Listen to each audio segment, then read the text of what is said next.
Ash, who's calling in from Illinois. Ash, you're live on Talk Heathen. What's going on? Hi, how's it going? Good. What do you want to talk to us about?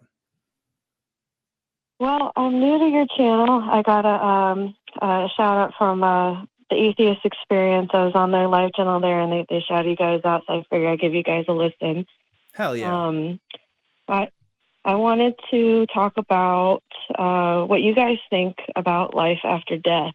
I was pretty much an atheist for all my life. My mom was Protestant, my dad's Jewish, and they gave me the opportunity to just look at all the religions, and I figured out I was not a fan of any of it.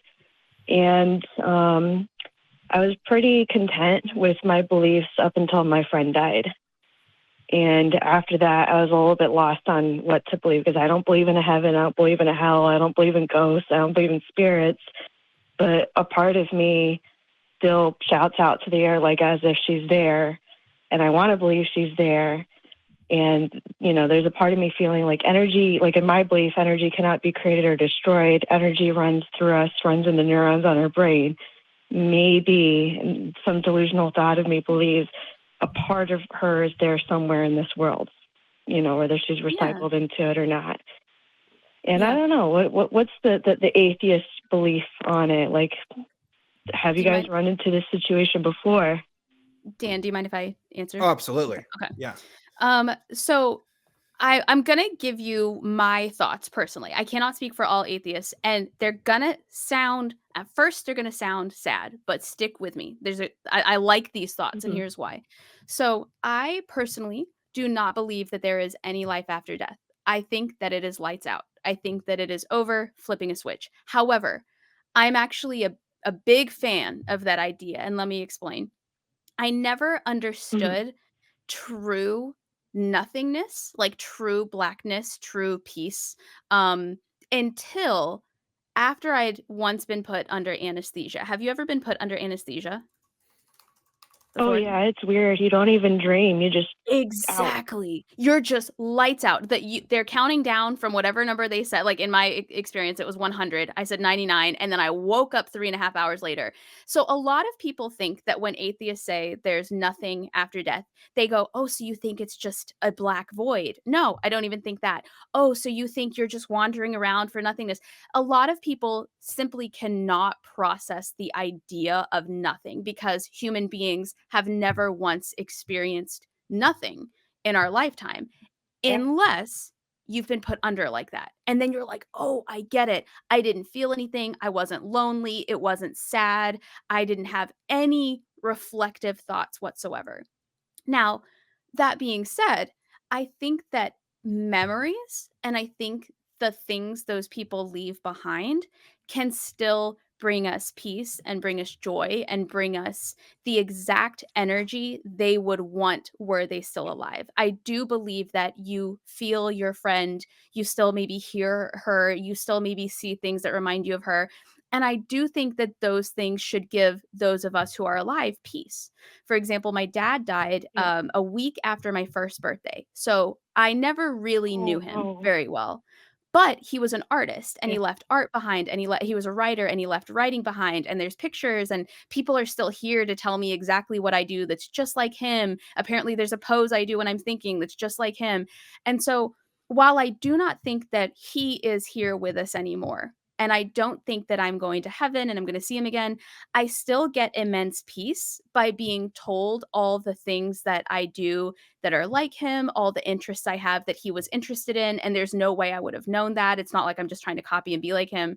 And so while I don't think your friend, in my personal opinion, I don't speak for all atheists, while I don't think your friend is there anymore to what you know her to have been, I do think that you should embrace those feelings and those thoughts and those opportunities to still maybe talk to her, or if it makes you feel better, to surmise what she might have thought about certain things that she didn't get to live to see. And I do think that your friend would want you to find peace in those things, and would want you to know that you can still do those things even if she's not here with us, if that makes sense. That's very well said. I'm holding back tears right now. That's very well said.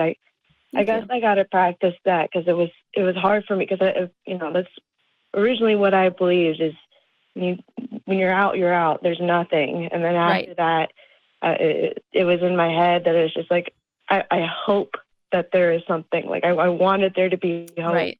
I hoped for hope, but it's just it's hard to replace that. But like you said, having them live on through memory and having her memory live on through my heart, that's where I need to be at because like I said, I was so confused because I don't believe in ghosts, I don't believe in spirits, but but also in think of memory, it this that's way. where her presence is at. You can also think of it this way. She's also not suffering. She's also not somewhere hurting. She's also not lost and alone. It is simply she ceases to be outside of what she left behind for you. She's still here through her thoughts, her memories, her pictures, her videos. If she did, crafts, things like that, she's still here on earth, but she's not anywhere existing in a less than favorable way that a lot of religions want you to believe. Yeah. And I think that's the pull too with a lot of religions that I was, looking at, especially with not necessarily religion, but monism or monism is, the belief of how our energy or consciousness or something like that still continues to exist on this planet in a way. And I was almost leaning towards that, but I'm still debated with, I don't believe in phenomenon. I address everything with reason and logic, and it only goes so far before there are more questions than answers, Right. Absolutely. Yeah.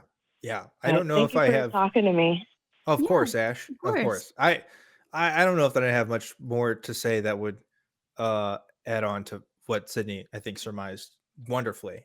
Just that, as those of us who are deconstructed Christians, this is often a belief that either doesn't get touched in some ways or is just kind of redone in a way that makes us feel the best. And while it's important to be honest with ourselves about what we think is true about reality and what's not true about reality, I also think it's okay to believe that if this person's life is meaningful to you in such a way that there's a belief that works for you better, that it is okay. Not everything has to be reductionist in some sort of way. While there's a lot of debate about the afterlife and how people are and whether physicalism or materialism is all there is, or etc. This is what makes us human on some level. Like, we're losing that every day with AI, but if we're going to have some semblance of like human identity, it is the idea that there is some sort of, dare I say, divine spark within us that makes us different from the rocks and the plants and everything else. And that person's why is it we are the way we are?